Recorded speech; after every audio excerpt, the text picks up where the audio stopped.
Well, these past 2.5 years have been really hard on me.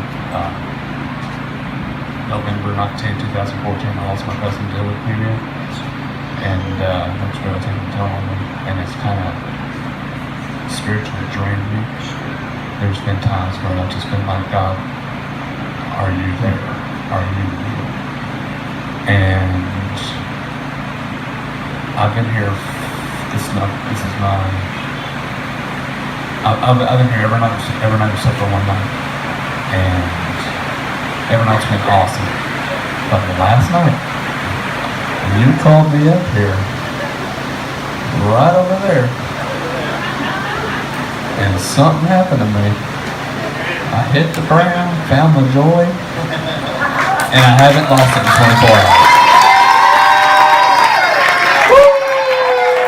Next level. And also, I just want to say, my pastor saying back there, Lon Schrader, preached a message a while back about standing in front of the pit, and how if you hover around the pit, you won't receive the full gifts from God. And I was hovering around the pit for those 2.5 years. And last night, when I hit the ground, God took me by the shoulders and turned me around and said, look what I have for you. And that's where my joy is, just like, woo! And that's just like, that's been my word of the day for the last 2 days. Woo! Everybody say woo!